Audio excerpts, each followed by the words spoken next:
But, hindi pa po tayo nagtatapos dyan. We have to prove ourselves that the SK is worth fighting for. Ang sabi kasi ng mga pro-SK abolition, congressmen, naging breeding ground daw ang SK ng traditional politicians, and the SKs are being exposed to dirty politics at a very young age. Yan po ang sinasabi ng mga pro-SK abolition congressmen. They might be true to some extent because probably of the age. And so, for the SK reform, we propose that we will raise the age from 15 to 17. We will make it 18 to 24. Hopefully, by that time, the youth is more responsible.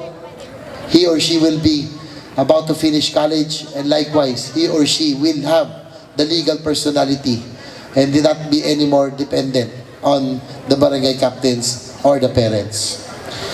Dapat din natin patunayan ng SK ay talagang kasama at kaakbay ng ating pong pamalaan upang isulong ang mga programa na maghuhubog ng tama sa ating pong kabataan. We must, hopefully we can do away with projects that are not worthwhile. It is also recommended that the SKs concentrate on projects that will really improve the welfare of our youth, concentrate on leadership training, entrepreneurship, sports, and other projects that would improve the well-being of the youth. Siguro hindi na bawas-bawasan na po natin yung paggawa ng mga Battle of the Bands, mga Miss Gay, at yung mga waiting shed na hindi dapat proyekto ng SK. And so, as I was saying, we still have a lot of work to do. For the SK to stay, we have to convince our governors, our mayors, and especially our congressmen that the SK is worth fighting for. Patunayan po natin sa ating pong gobernador, kala mayor at sa mga kongresista na ang SK ay dapat na manatili sa ating pong probinsya at sa ating pong bansa. It is about time that we come up with worthwhile projects that I mentioned. Let us concentrate on leadership training, entrepreneurship, environmental projects, and probably and also sports-related projects. These are projects that are related and that will improve the welfare of the youth of our land. And so again, as I mentioned earlier, one good news that in the 15th Congress, it is for sure that the SK will be here to stay.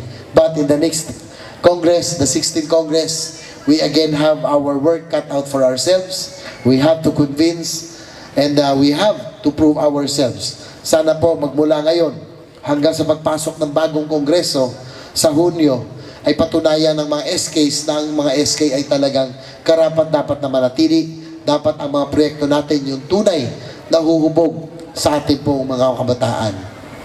At kung po ay matuloy, ay umasa kayo na meron pa rin kayong kakampi.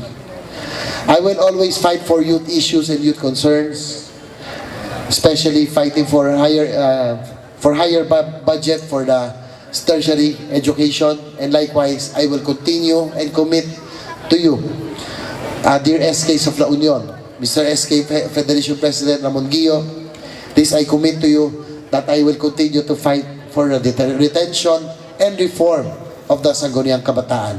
And I hope that you will be one with me in this goal of having the SK to stay in our country. Kasama po namin, hindi po namin kayang mag-isa ipaglaban ang Sangguniang Kabataan. Dapat kayo rin ay kasama at kakampi natin upang manatili ang SK sa ating pong bansa. As I've said earlier, it is about time to come up